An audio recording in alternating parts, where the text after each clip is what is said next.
Ok. Bom dia. Nós estamos começando, então, a nossa reunião. Eu estou vendo aqui que, por enquanto, nós só temos um ponto de participação. Se não me engano, a doutora Salwa, Paraná. Se você quiser ativar seu microfone, Salwa, quiser conversar também, nós vamos liberar o seu acesso. A doutora Mary Claire, ela teve um problema, ela teve que ser operada de emergência e isso vai impedir a participação dela. Então, hoje nós não vamos ter a aula da doutora Mary Claire, nós vamos marcar uma outra data, mas a gente vai apresentar alguns casos, discutir, e então você também fica à vontade para poder participar, né? O Dr. Kumar também, Pankaj, iria participar, mas até agora ele não logou, ele daria uma aula para nós de um aspecto de hipospádia, mas também eu não estou vendo ele conectado. Então, eu vou pedir para o Dr. Pedro apresentar, então, nosso fellow, um caso que nós traríamos para discussão. A gente pode discutir, então, um pouquinho da conduta. Pedro, é um caso que nós operamos recentemente, de uma estratégia que a gente tem usado agora nas nossas ampliações dentro do hospital da ACD, que é o hospital que a gente tem feito essas cirurgias. Ok, Pedro. Está terminando aí? Ok.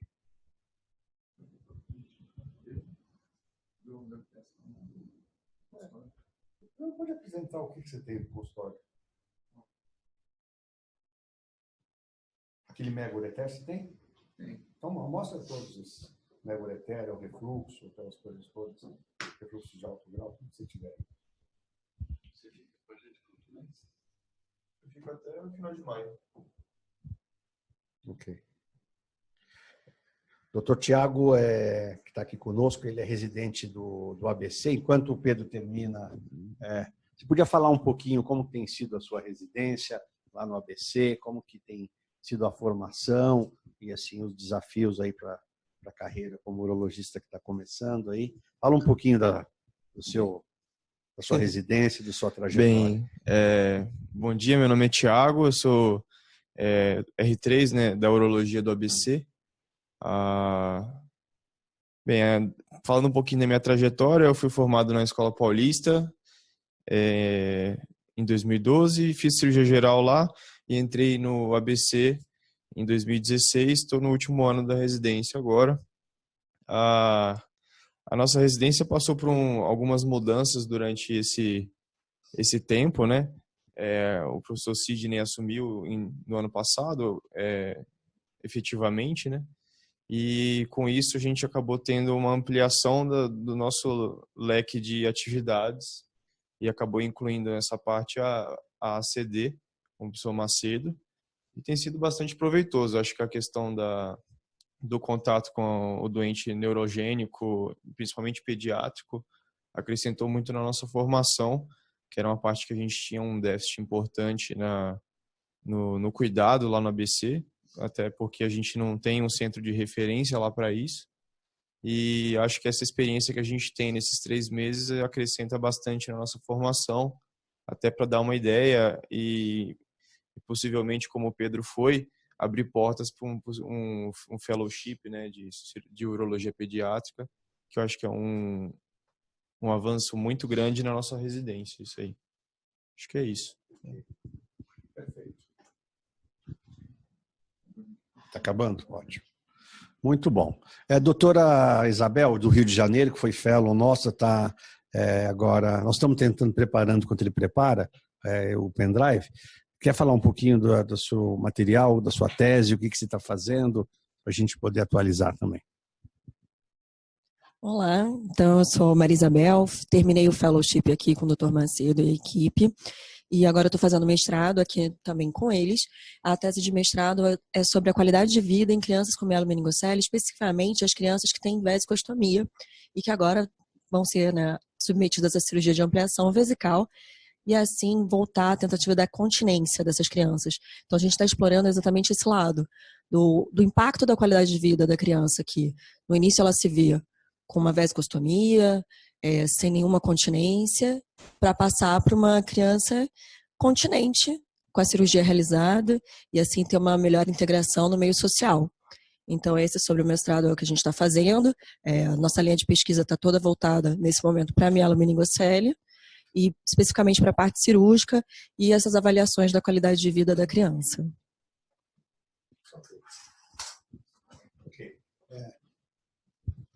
Então, Pedro, pode pegar o microfone? Vamos apresentar primeiro, então, esse caso que seria em inglês. Depois se apresenta esses casos da semana para a gente discutir. Você fala em português, deixa o slide em inglês e pode conduzir para a gente debater. É aquele que já estava aberto. Ok.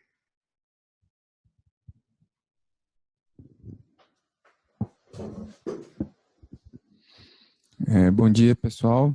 O áudio está bom? Meu nome é Pedro, eu sou fellow de urologia pediátrica.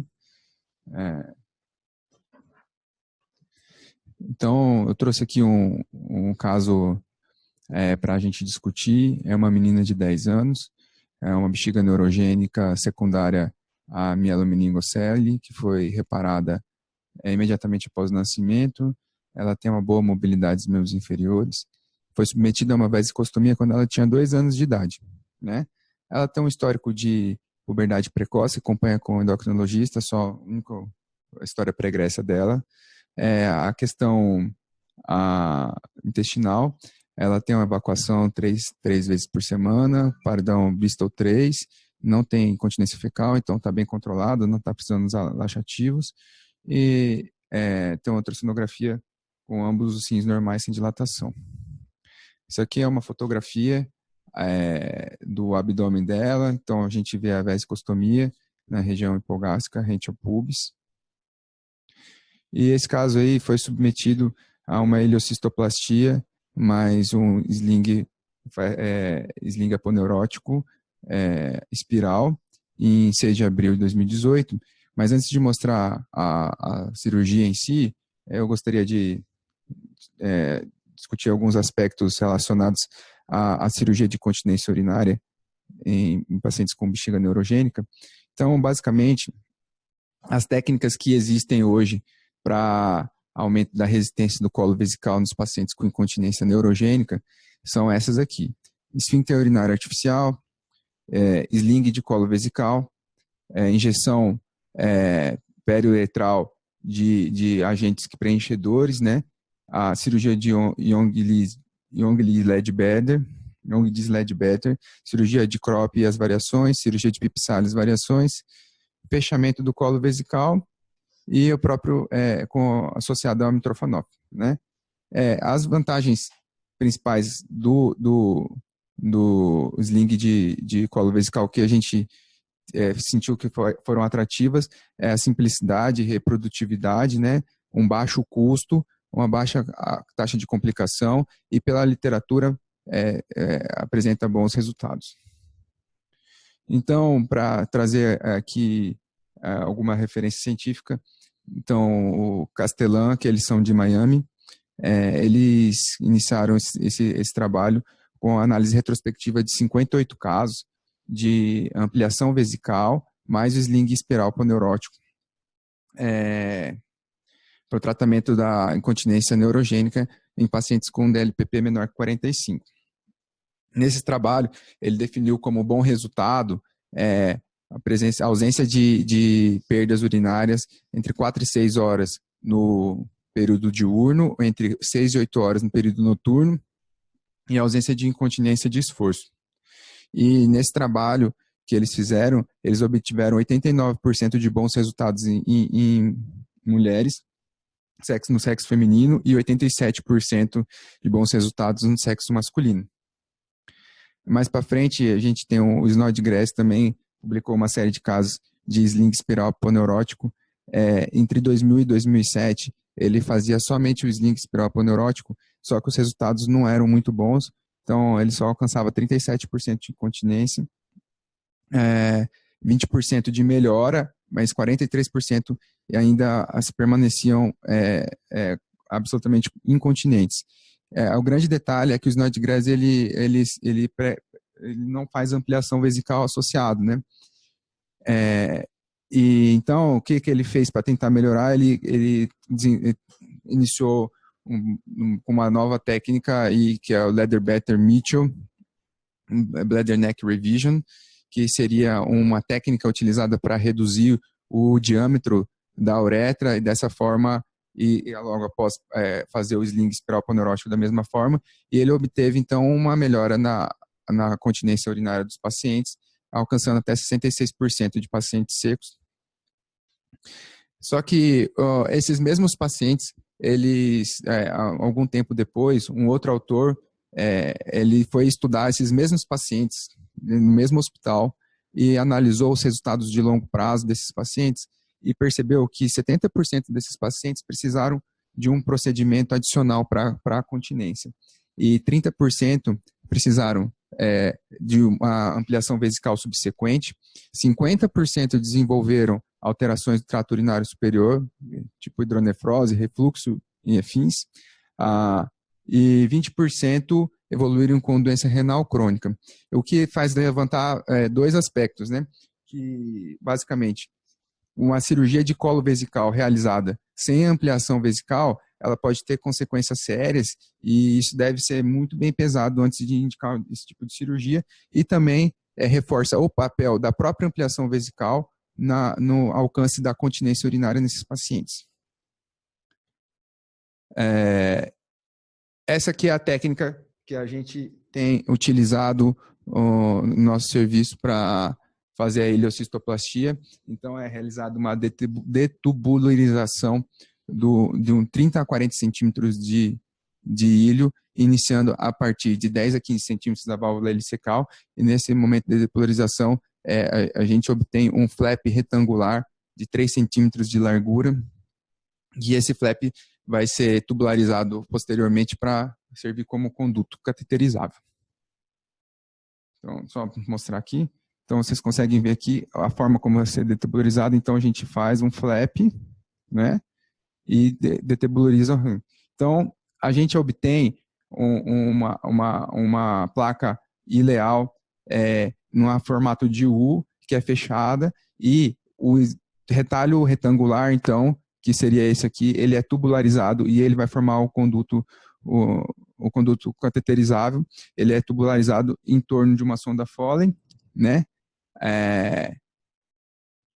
Então, a gente forma a bolsa ileal e para alcançar a continência urinária é realizado sutura do plano seromuscular na bolsa, se sobrepondo o conduto de forma a formar uma válvula que vai garantir para a gente uma continência urinária do conduto também e finalmente a bolsa é anastomosada à bexiga. Então, para a gente mostrar aqui as fotos do sling espiral poneurótico, a gente tem aqui, para entender melhor, essa região aqui é o pubis, né? A gente tem a bexiga e o colo vesical dissecado. E aqui a gente tem um sling aponeurótico de mais ou menos 10 centímetros por 1,5 centímetro e ele está passado logo embaixo do colo vesical. Então, aqui a gente tem então uma dupla laçada do colo vesical com sling, onde ele faz uma espiral, certo? E uma outra perspectiva, vendo aqui a bexiga, o colo vesical com o sling passado. E, finalmente, o sling é fixado no pub com sutura inabsorvível, né? Esse aqui é o aspecto da bolsa ideal, como é que ela fica, ou com o conduto cateterizável, com a sonda, com a Foley utilizada como molde. E esse aqui é um procedimento adicional que a gente faz para tentar melhorar ainda mais a questão da continência do conduto, onde 2 retalhos, um de cada lado do reto abdominal, são realizados e são cruzados na linha média. E a gente vê aqui, então, o conduto ele passa no meio desses 2 retalhos e isso confere uma continência adicional. Esse aqui foi o resultado final dessa cirurgia especificamente. E essa paciente, então, foi de alta no 5º pós-operatório, sem complicações.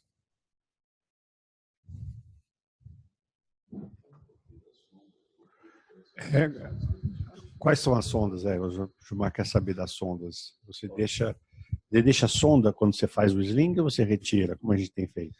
A gente tem feito, na verdade, deixando sem sonda uretral, né? A gente normalmente modela o conduto cateterizável com uma Foley número 12 e a gente também deixa uma cistostomia por contraincisão passada através da bexiga nativa, né? E normalmente a gente deixa uma Foley 14 para a gente poder ter a absoluta certeza de uma drenagem adequada da bexiga e uma cicatrização adequada da bolsa. Ok. Bom, nós já fizemos 4 pacientes usando esse novo conceito de associar o sling com a ampliação e vamos estar realmente fazendo um segmento de curto prazo e depois a gente formar essa ideia.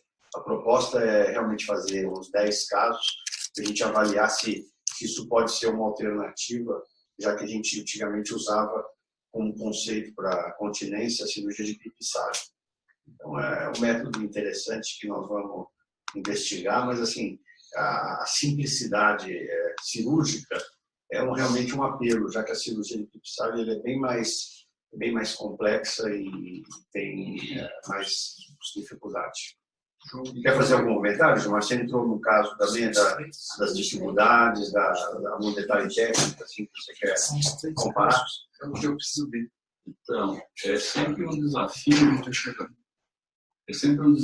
nós conseguirmos evitar essa incontinência nesses casos de bexigas neurogênicas, nessas perdas urinárias. Todas as técnicas têm um componente de falha. E quando a gente começa a ganhar experiência com uma técnica nova, a gente fica imaginando detalhes, porque eu imagino da maneira que as coisas são exploradas hoje, a diferença está nos detalhes das nossas atuações, que são aqueles detalhes que fazem a diferença. Num determinado momento, talvez a gente queira precisar um pouco mais como fazer essa fixação no pub, ou seja, que tensão a gente vai dar a isto. Né? Em muitas situações por exemplo, quando você coloca um esfíncter artificial, você mede as pressões e você vai fazendo testes sucessivos para você ver que perdas, até que ponto ocorrem perdas ou não nos esfíncteres. Nesse caso, a gente não consegue fazer isso. Mas, por exemplo, o simples circundar da uretra com uma faixa, talvez só isso não traga todo aquele efeito se você atribuir uma certa tração, puxando anteriormente essa uretra e levando-a bem mais perto do pub, angulando mais essa uretra. Então, pode ser que algumas propostas como essas resolvam aqueles casos em que a gente tem a falha e que é o percentual que a cirurgia não tem êxito. Mas daí é a questão da curva de aprendizado, da observação, de estarmos atentos a cada pequena manobra como essa. Então, a gente vai acumular agora nosso próprio conhecimento nessa questão, nessa técnica, que é muito atrativa, não é muito difícil de ser feita, e vamos ver como a gente resolve essa questão da incontinência. Ok. Então vamos discutir mais alguns casos que foram tratados essa semana, só para a gente debater aqui coisas também, outros assuntos, já que a gente acabou fazendo uma reunião mais com os casos do dia a dia. Então vou pedir para o Dr. Pedro apresentar mais alguns casos aí que foram tratados essa semana pela equipe.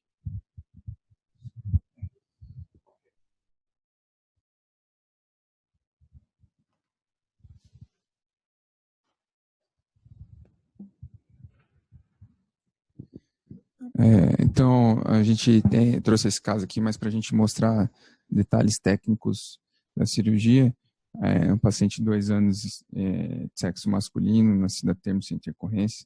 Teve 2 episódios de infecção do trato urinário febril no primeiro ano de vida, que necessitaram de internação.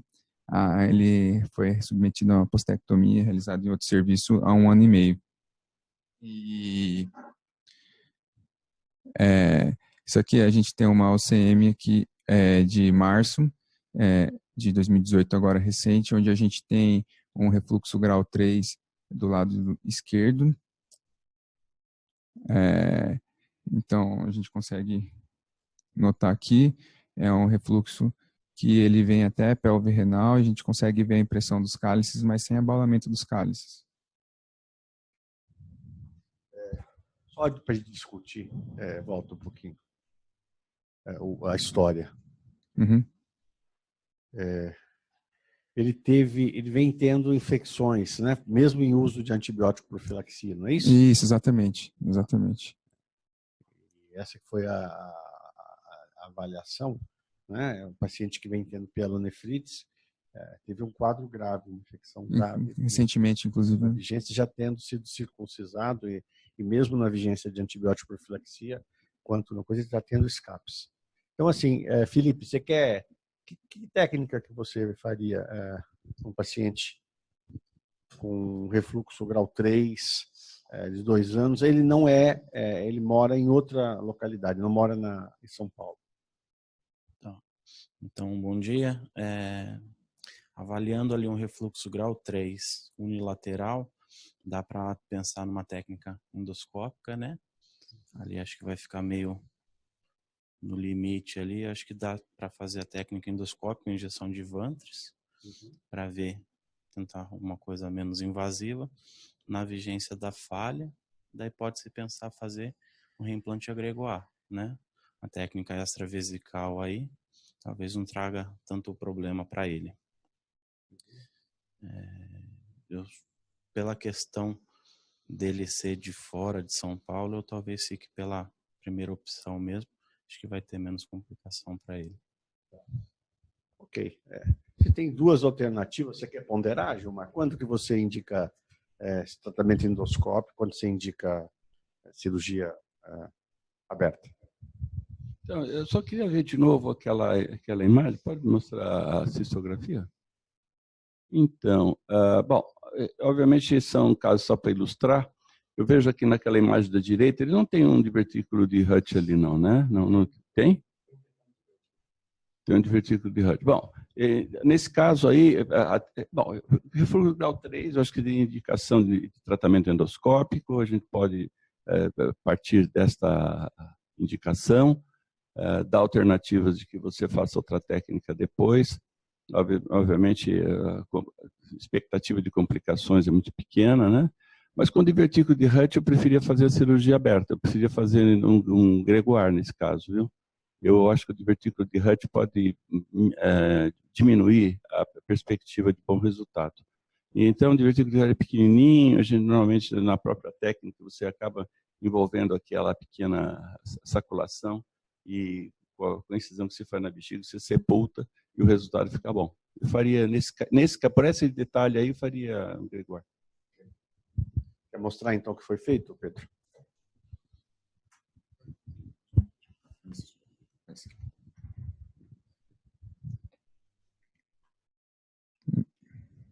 Muito bem, então a opção utilizada foi um reimplante ureteral, a técnica extravesical, Lit gregoire, realizada agora semana passada.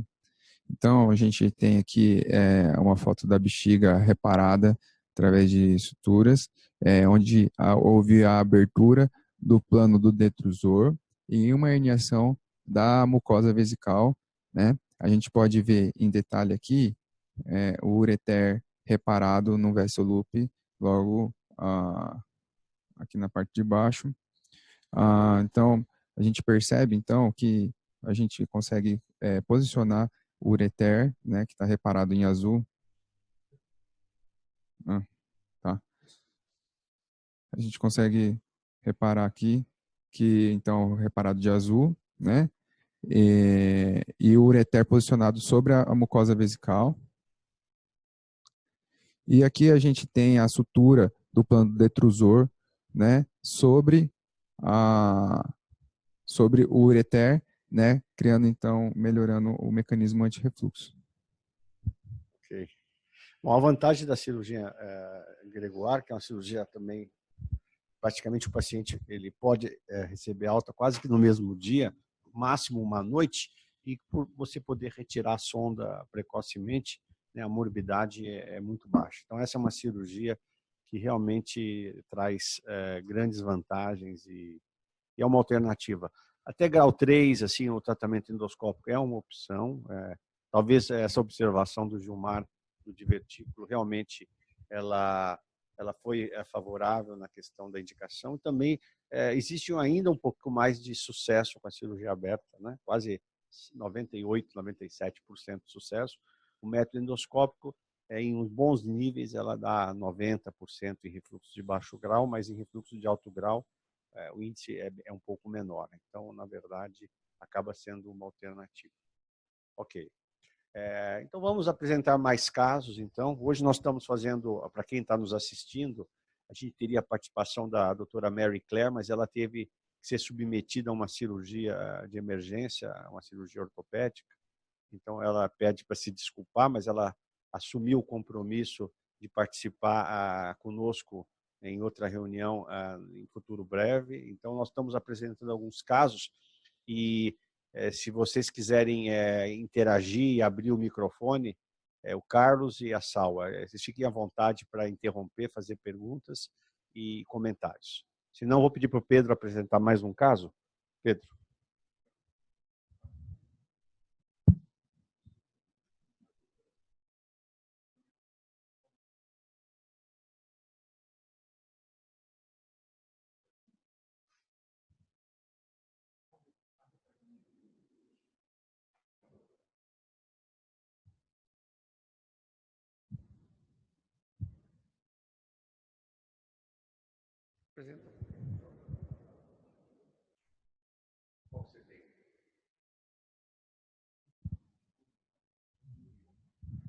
Põe o João Vitor enquanto você eu vou apresentando, enquanto você vai baixando aí, só para mostrar. Esse é um caso também recente, foi feito essa semana. Essa semana a gente acabou tendo 3 ampliações em uma semana no grupo. Essa, na verdade, é um paciente do nosso consultório com mielomeningocele, mas eu só queria mostrar, Silvio, a condição motora e abdominal desse paciente. É um paciente que tinha uma incontinência, na verdade, tanto urinária quanto fecal. É um paciente que tinha uma incontinência urinária e fecal e que vinha nessa situação, um paciente cadeirante, tinha também um déficit de complacência. A gente vê, na verdade, um DLPP de 50 centímetros de água, mas ele tinha perdas e que tinha essa condição motora, o que realmente, às vezes, para essa população, ela impõe um desafio, né? Mas a gente tem feito a técnica tanto da parte urinária quanto esse conduto colônico no colo esquerdo, e a gente consegue, mesmo numa população com uma condição motora muito ruim, fazer esse procedimento com uma certa segurança, né? Então, realmente, foi uma situação que nós tratamos essa semana, outros pacientes com essa mesma conduta, que a gente já acumula mais de 350 pacientes com essa técnica. Então, realmente, ao longo desses 20 anos em que a gente faz essa técnica de ampliação vesical, a gente já acumulou uma experiência bastante significativa. Ok. Temos mais, então, algum casinho, Pedro? Então, vamos ver aqui, Pedro. Olha só.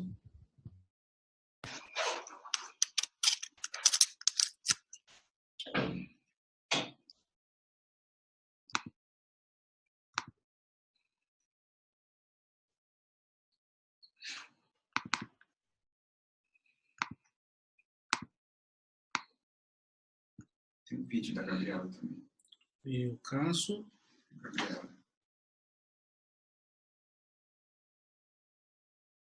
Então, esse primeiro é o vídeo, mas cadê o caso? PowerPoint dela, cadê? Tá aí, não tá? Tá só o vídeo. João Vitor.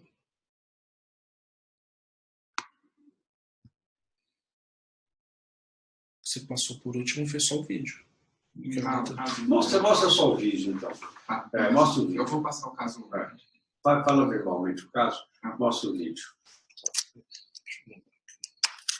Então, a gente... Criança com diagnóstico de mielomeningocele, ela tem agora 1 ano e 1 ano e meio de idade e ela tem uma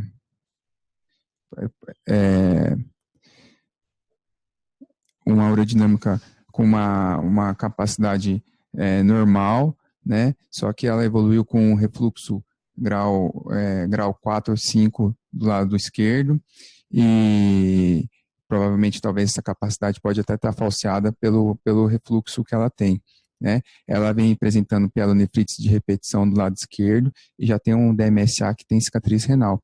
Então a gente optou, como ela ainda tem uma bexiga limítrofe, a gente optou primeiro por tratar o refluxo e para a gente ver se consegue segurar essa questão das pielonefrites que ela anda tendo. Então a gente consegue identificar aqui o meato ureteral esquerdo, né, com aspecto de buraco de golfe, e a gente vai fazer uma injeção às 6 horas subureteral, de forma a preencher o espaço mucoso e a causar uma elevação desse espaço, né, e aí trazer o meato ureteral, um aspecto de morro com fechamento do meato ureteral, como uma forma de tratar o refluxo vésico-ureteral. Então a gente consegue ver claramente aí o aumento do volume, então, do meato ureteral e o fechamento. Então, aqui, no caso, como o meato era realmente grande, então a gente precisou utilizar um volume um pouquinho maior de substância do vantris, e a gente vai fazer uma nova punção e uma injeção adicional, e aí finalmente obtendo um resultado satisfatório. E ainda no intraoperatório a gente realizou uma cistografia imediatamente após o término do procedimento, e a gente percebeu que realmente não havia mais o refluxo ali presente. Então foram feitas 3 punções, né? Terminou o vídeo? Tá. Na verdade, esses refluxos grau 5, né, realmente é um desafio, porque muitas vezes você acaba tendo que injetar também quase que dentro. A primeira injeção, a gente entrou um pouquinho dentro do ureter. Se você for ver ali, ó, ele vai no subureteral, você faz 1 centímetro abaixo, mais ou menos abaixo ali. Ali praticamente, ó, foi intraureteral. Ó. A gente está com a agulha praticamente dentro do lado às 5 horas. Ó. Então, quando a gente fala em subureteral, você fica 1 centímetro mais ou menos abaixo do meato. Então, porque realmente não tem um espaço para você fazer essa injeção. Então, o que a gente conseguiu fazer ali, olha, uma elevação que é gradual, progressiva, né, e consegue... É claro que o refluxo nesse grau, apesar do resultado inicial, pós-operatório imediato de sucesso, a gente sabe que muitas vezes a substância se desloca e no longo prazo talvez possa não ser o melhor método para um grau 5. Mas levando em conta que era um paciente com bexiga neurogênica, então a gente acaba interferindo menos da bexiga, não era um paciente elegível para ampliação vesical, então valeu a pena como tentativa. Ela já tem cicatrizes no DMSA, então realmente o refluxo acaba sendo um fator. Então é uma alternativa de você tratar de uma forma minimamente invasiva um paciente com refluxo, mesmo com grau aumentado. Veja agora a injeção, ela começa a elevar ali realmente. Na verdade foram 3 punções, acho que na edição faltou a última, que foi a que deu o arremate final. Ficou melhor ainda do que isso o aspecto, e o importante que também foi sem necessidade de ter que... o resultado final foi bom. Gilmar, um comentário agora sobre o tratamento endoscópico.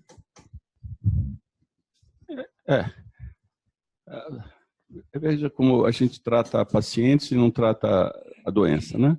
A gente parte do princípio de que o grau 5 não é um caso bem escolhido para que, a princípio, a gente trate de uma forma endoscópica, mas o paciente neurogênico, com uma bexiga complicada, em que ele já tem vários elementos que têm que ser levados em conta e você quer minimizar essa questão infecciosa, tem-se aí um resultado apresentado, um caso bonito, tecnicamente a gente consegue observar muito bem como foi feito, e que preencheu a função, ou seja, o controle imediato demonstrou que o refluxo não existe mais. Se por conta da evolução a gente até no próximo controle perceber que se resolveu, isso também não impede que você faça uma nova tentativa e que às vezes corrige aquilo que essa primeira vez não conseguiu corrigir, deixando os processos assim mais agressivos, mais invasivos, mais cruentos, né? Para se o caso realmente se impuser. Então esse arsenal todo precisa ser utilizado, bem escolhido, com bom senso de caso para caso. E, particularmente, eu acho que foi uma indicação muito boa para esse caso, para esse contexto, para esta paciente, principalmente. Ok, Pedro, mais algum caso? Pode ser dos casos antigos. Por que você não entra? Você consegue entrar no Google Drive? Entra no Google Drive, só que vai lá e digita para não ficar. Porque nós temos um banco de dados. Isso é uma coisa interessante também. Nós temos na nossa equipe, até uma coisa que a gente pode mostrar na hora que você entrar no Google Drive, nós procuramos ter toda a parte de casos, banco de informações, num Google Drive que os fellows gerenciam e que todas as apresentações de casos elas ficam armazenadas lá. Então, a gente tem um banco de casos realmente acumulado ao longo de muitos anos e a gente procura manter isso com muita atenção. Compartilha a tela do Google como apresentação. Okay. Mostra que Pedro, mostra como é que você classifica aí as pastas, os casos, e isso é até uma coisa interessante, que é todo o gerenciamento das nossas atividades, né? Elas estão nesse banco de dados. Mostra aí o que você tem. Aqui a gente, então, esse é o nosso banco de dados aqui, que a gente utiliza para salvar os casos clínicos, as cirurgias que a gente tem feito. Então, por exemplo, aqui eu seleciono, por exemplo, uma pasta da ACD, a gente tem, por exemplo, as nossas listas de cirurgia. Aqui a gente consegue saber todas as cirurgias que foram realizadas, né? Então, isso aqui desde que a gente começou aqui na CD, então são os casos que estão aguardando cirurgia, a cirurgia já realizada, veja que realmente um volume grande de ampliações vesicais já realizadas, né?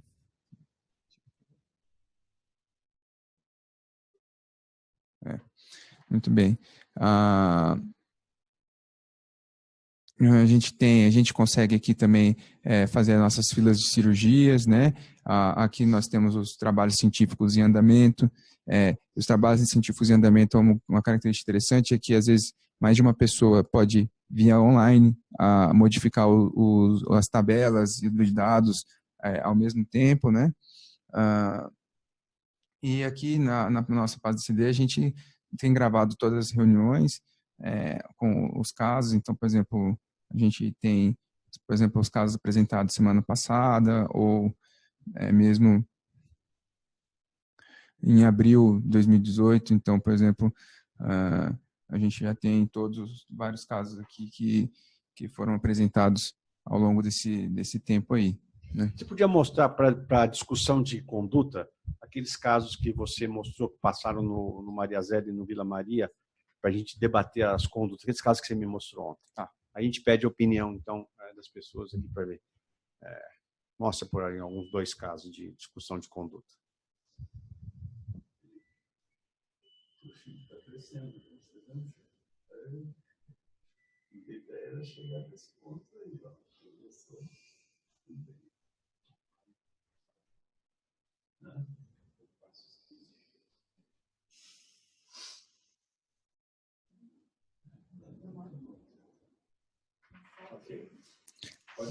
Tá. Então, a gente tem aqui um paciente com 8 meses de de vida, né? Ele foi nascido a termo, o diagnóstico antenatal de hidronefrose à esquerda, não tem cirurgias prévias, está sintomático sem infecção urinária. Então, esse aqui a gente tem um ultrassom com 1 mês de idade. A gente observa aqui no ultrassom, esse aqui é o rim acometido com uma dilatação piélica, mas sem uma grande dilatação dos cálices, os cálices não estão muito abaulados, né? E aqui no segmento clínico desse paciente, já aqui com ultrassom de 7 meses, a gente observa aqui uma progressão moderada da dilatação, porém a gente não consegue definir aqui também, aparentemente sem um grande abaulamento do cálice também, né? Então a gente realizou uma cintilografia tipo DMSA. A gente vê aqui no aspecto posterior que existe uma hipocaptação, principalmente na borda medial do rim esquerdo, né, que denota compatível com a hidronefrose, mas a gente não vê cicatriz renal e uma captação simétrica, talvez um pouco superestimada do lado esquerdo. E aqui a gente tem um DTPA, que apesar de ter um padrão obstrutivo, que a gente observa, então, aqui na curva, né, que realmente há uma certa deficiência na drenagem, mas o rim, ele capta rapidamente o contraste nas imagens sequenciais de forma simétrica, o que nos leva a crer que realmente não existe uma perda de função renal nesse rim, apesar dessa obstrução. Então, um caso aparentemente adequado para realizar a observação, né? A gente tem aqui uma uretrocistografia miccional. Nessa uretrocistografia miccional, por acaso, como achado, a gente acaba tendo aqui um achado de um refluxo grau 3 à direita, né, e grau 2 à esquerda concomitante, e o refluxo à direita, o mais intenso, deixa eu mostrar aqui se vocês conseguem identificar, seria bem aqui assim, né, bem esse aqui, e um refluxo à esquerda, seria essa linhazinha aqui, né. Então, dessa forma, ele tem aparentemente um diagnóstico de estenose de Jupe à esquerda associado a um refluxo de baixo grau e um refluxo de grau 3 do lado direito, mas não tem dilatação renal nem no ultrassom, e também a criança assintomática que não está tendo infecções urinárias. Então, Isabel, vamos discutir esse caso. Mostra, ele está com quantos meses agora? 8 meses. 8 meses. Tá. Então, um paciente que tem uma hidronefrose, né? Primeira coisa, quando que eu faço uretrocistografia miccional no paciente com hidronefrose? Sempre. Você pode fazer, sem problema, você tem que fazer, se ele tiver já em questões de infecções urinárias, você vai fazer uma profilaxia, mas com 6 meses não vai ter problema. Antes disso, acho que não tem o porquê a gente começar já essa investigação. Mas a partir de 6 meses. Mas aí você dá antibiótico ou não dá antibiótico? Sem o diagnóstico primeiro da... Veja, nesse caso, vamos dizer, você tem uma hidronefrose e você optou por não fazer a uretrocistografia miccional. É menino ou menina? É homem, menino. Tá.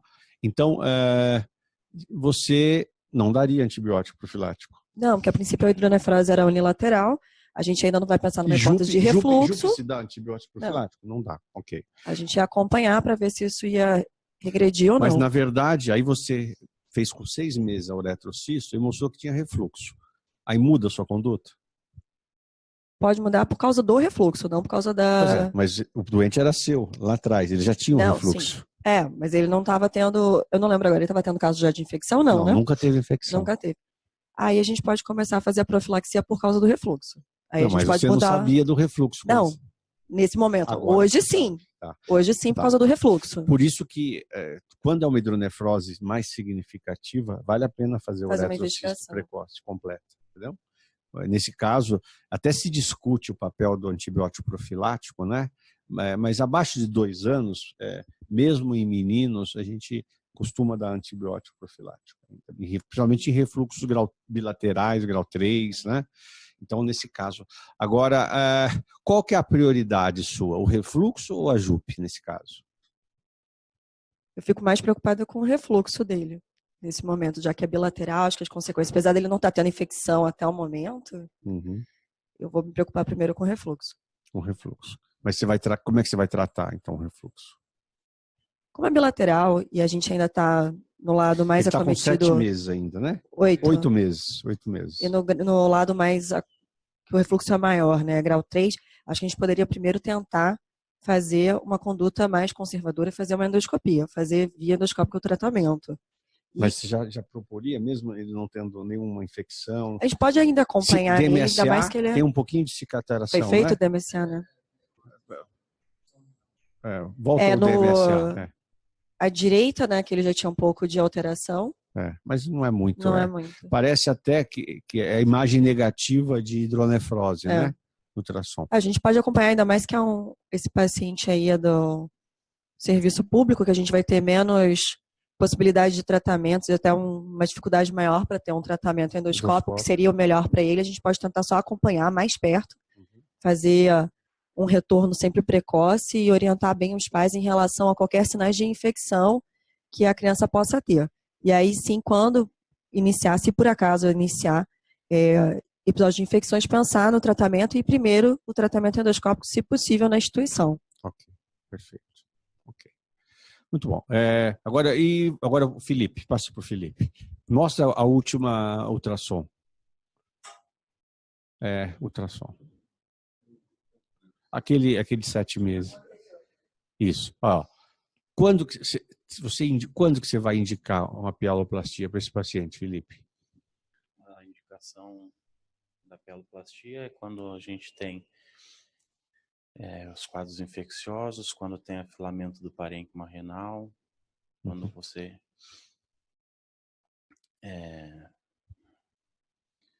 quadro de dor, né? Então, dor, afilamento do parênquima ou quadros infecciosos.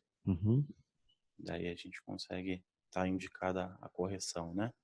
Nos casos só que tem a dilatação, tem o padrão obstrutivo, a gente pode ir acompanhando, acompanhamento seriado aí, cada 3, 4 meses com ultrassom, e a gente vai fazendo as medidas do parênquima, né? Ok. Então, esse caso, você acha que é cirúrgico nesse momento? Então, ali está um parênquima de 0,4. Não, olha a imagem, está com a foto aí. Sem óculos. Não, mas me parece que está um pouco... Me dá a impressão de que tem um parênquima ali ainda. Razoável, né? E quando você vê no DMSA, você vê que está vendo, a falha que ele tem é a imagem negativa do cálice superior e da pelve. Mas se você for ver agora do DMSA, quer ver? Mostra o DMSA. Opa, você vê. Ele tem um parênquima razoável, função. Só tem aquelas 2 pequenas falhas que pelo ultrassom a gente vê que, na verdade, é da hidronefrose. Então, esse caso, a gente decidiu, pela conduta conservadora, repetir em 4 meses o ultrassom. Quer comentar, João Mara, a conduta? Questão para se decidir o que fazer, dependendo de fatores diversos, tem favoravelmente não tem infecção, né? Eu acho que o refluxo não é significativo. Eu acho que o refluxo não é significativo nesse caso. O que a gente observa de alteração é por conta desse estreitamento, dessa obstrução parcial aí da JUP que ele apresenta.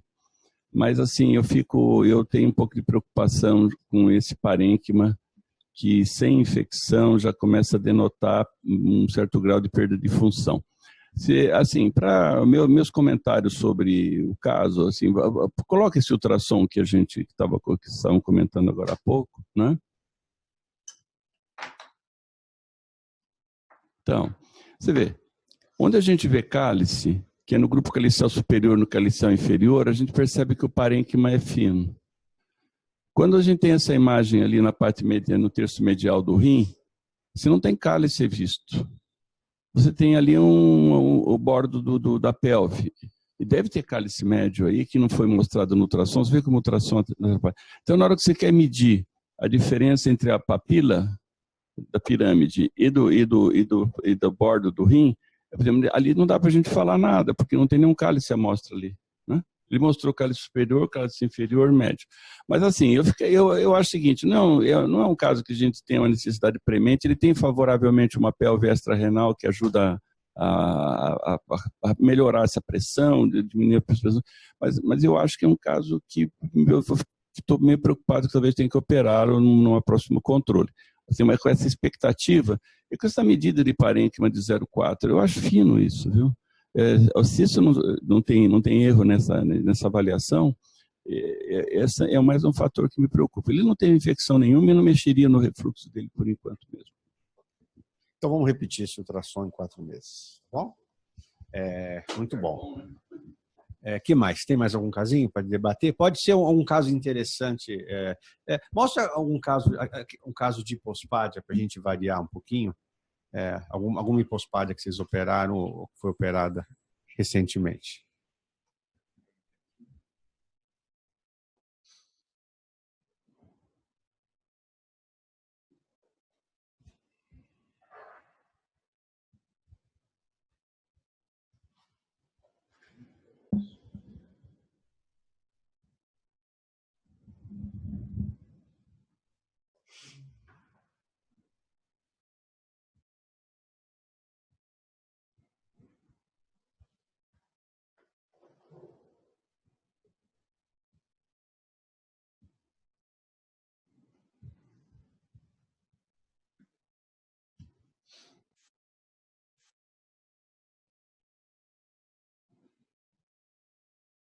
Pedro Floriano. Mostra o Pedro Floriano. Esse é um caso que está nos dando um pouquinho de preocupação. Até eu precisei internar ele essa noite. Mostra esse caso.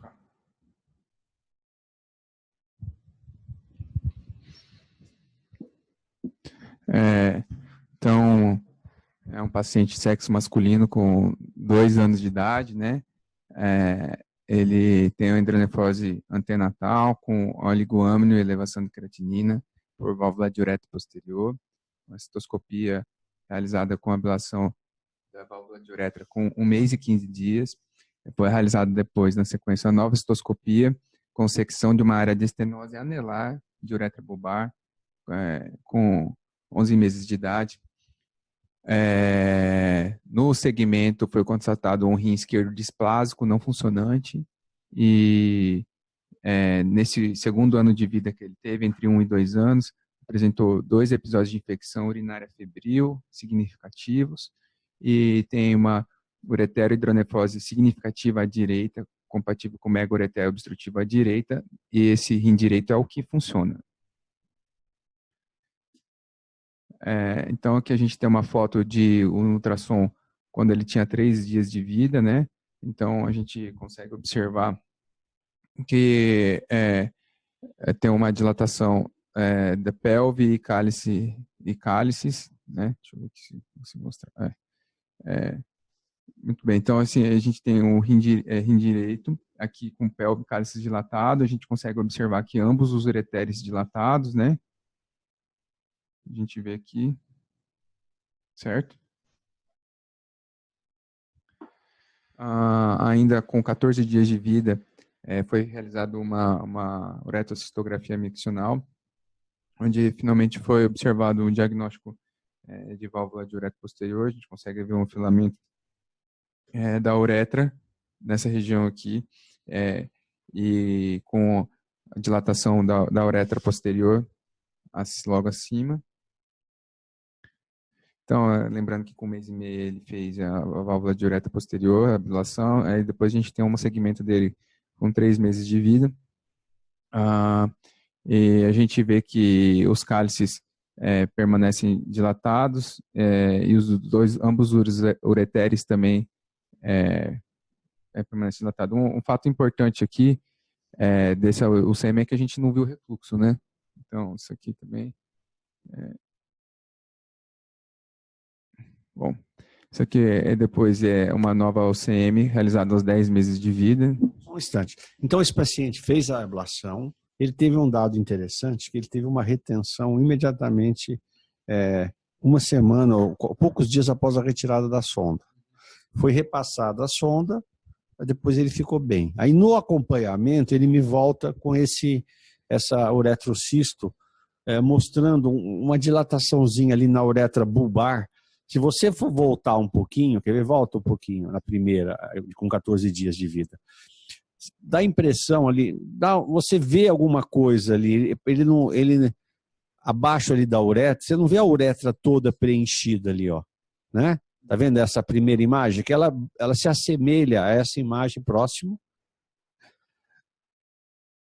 uretro se vê, que é essa imagem aqui, ó. Isso aí me chamou a atenção, veja que há uma diferença de calibre, né? Então a suspeita, e veja que mesmo ali a válvula, ela não parece que ela melhorou tanto assim do ponto de vista radiológico, né? Então nós resolvemos entrar ali de novo, e ao entrar nessa uretra, a gente viu que já tinha um estreitamentozinho distal que talvez tenha passado desapercebido na primeira cistoscopia, que parece que pode ter contribuído para essa retenção.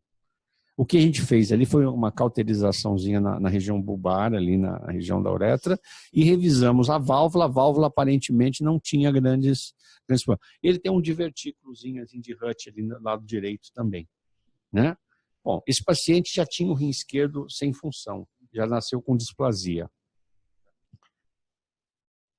Isso. A gente tem um DTPA aqui, a gente vê que o rim esquerdo ele é hipofuncionante. Nas imagens seriadas, mesmo ao longo do tempo, ele não capta absolutamente nada do radiofármaco, né? E a gente tem um rim direito, e esse rim direito, que é o funcionante, a gente consegue ver que ele também tem um déficit na drenagem da urina aquosa, apesar de captar rapidamente o contraste. Uhum. Aqui no DMSA a gente percebe novamente um rim esquerdo excluso, né? E um rim direito com uma captação homogênea do contraste, a gente não observa cicatrizes, só uma hipocaptação na porção medial. Heterogênea, né? Heterogênea. Heterogênea. Mas não é aquela imagem totalmente preenchida, toda constante. É uma imagem meio heterogênea. Bom, aqui a gente tem novas imagens do rim direito, né, que é o rim funcionante, já com 1 ano e 9 meses no acompanhamento, né? Então, esse é o único rim dele funcionante, permanece aqui com uma dilatação dos cálices arredondados, né?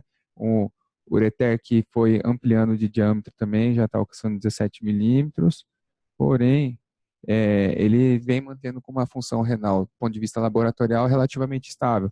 Então, com 1 ano e 2 meses, ele tinha uma creatinina de 0,4, subiu um pouquinho para 0,5, com 1 ano e 11 meses, com uma ureia talvez um pouquinho elevada.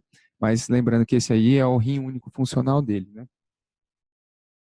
E aí a gente tem um novo segmento aqui, e a gente consegue observar através dessa foto aqui, dessa ultrassonografia, que o ureter ele apresenta-se bem dilatado, e aqui existe um afilamento abrupto bem na entrada da junção uretero-vesical, né? Realmente o diâmetro anteroposterior da pelve aumentou ainda mais, o ureter já está com 24 milímetros. E então no segmento a gente tem um rim esquerdo sem função, com dilatação e displasia, uma ureterohidronefrose significativa à direita, que é o rim funcionante, com diâmetro ureter distal aumentado 24 milímetros, apresentou 2 episódios de infecção urinária no último ano e pior do quadro clínico radiológico e do rim único à direita. Né? Bom, esse caso, para a gente, já estamos concluindo a reunião, a gente acabou considerando uma piora dessa dilatação e acabamos, então, indicando um reimplante, né? Porque, e foi, mais uma vez, na cistoscopia, visto que essa estenose ainda é um problema ainda mantido, né? Mas o que nos pareceu é que realmente ele tinha um mega-ureter, além da questão na uretra também, que foi descompensando, foi feito um reimplante. Mostra só as imagens da cirurgia.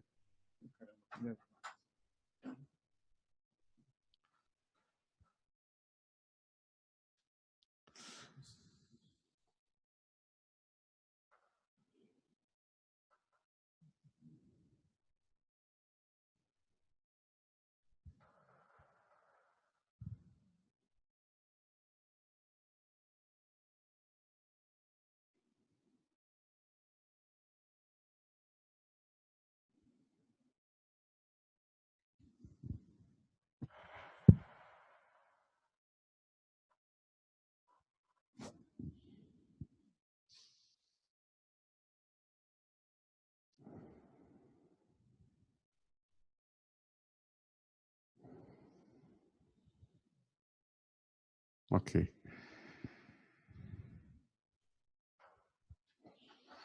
Então, a gente consegue observar aqui um ureter bem dilatado, né? E consegue observar aqui bem claramente o afilamento distal do ureter na implantação da juve. Isso aqui é para demonstrar. Ficou bem claro, né? Que ele tinha um mega-ureter obstrutivo primário também. A gente vê ali o diâmetro do ureter ali entrando na bexiga.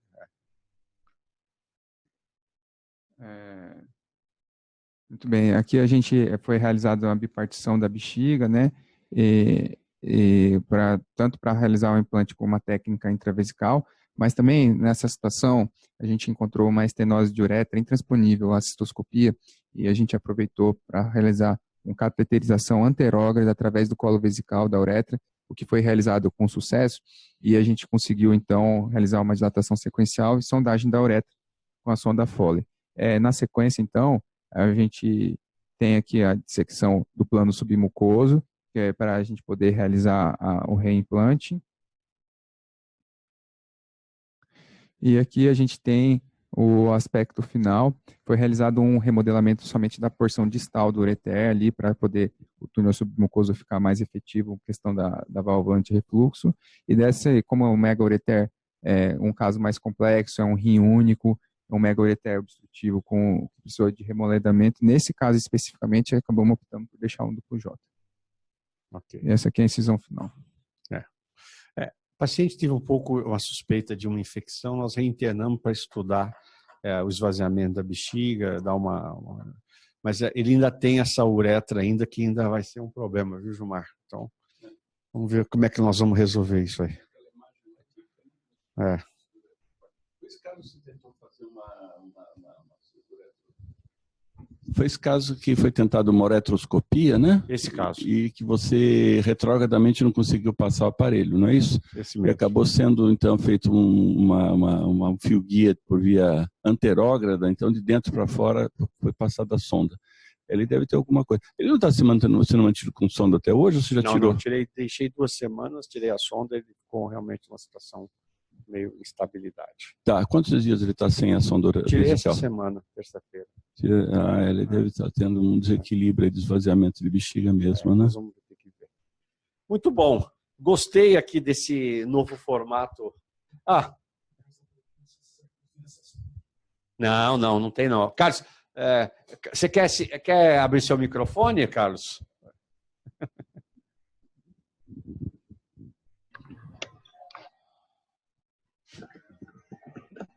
Carlos?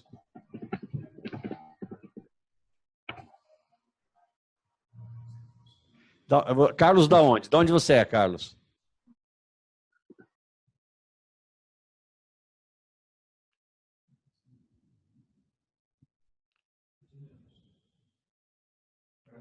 Tá bom, Carlos. Não, você está convidado a participar dessas nossas reuniões, mas esse é o nosso arquivo, é o nosso quartel-general de informações, então a gente não pode abrir isso, não. É de onde saem os nossos trabalhos, as nossas apresentações, mas você está convidado aí a participar. Uma vez por mês nós fazemos essa reunião com transmissão, nós temos uma reunião semanal, uma vez por mês a gente faz sempre com um convidado internacional. Hoje houve uma falha por um problema de saúde, mas você está convidado a participar aí todo mês conosco, tá bom? Então, agradecer aí mais a oportunidade. Nós estamos com nosso anfiteatro em reforma, então nós estamos fazendo a reunião aqui, uma reunião mais intimista aqui dos quartel-general, aqui do nosso Cacau. Nós temos essa sala de videoconferência e realmente eu acho que é uma sala até mais aconchegante, né, Gilmar? E realmente esse formato de discussão com essa plataforma de videoconferência, ela é muito boa, permite que as pessoas assistam com muita facilidade e interajam. Então, esse é um formato que a gente tende a utilizar cada vez mais e acho que isso vai aproximar o Brasil e o mundo. Então, um bom dia a todos, boa semana, e do mês que vem nós teremos na nossa próxima reunião. Muito obrigado, Carlos, pela participação. Lembrando que essa reunião fica gravada, também acessível no portal do NUPEP, nupep.org.br. Uma boa semana a todos. Tchau.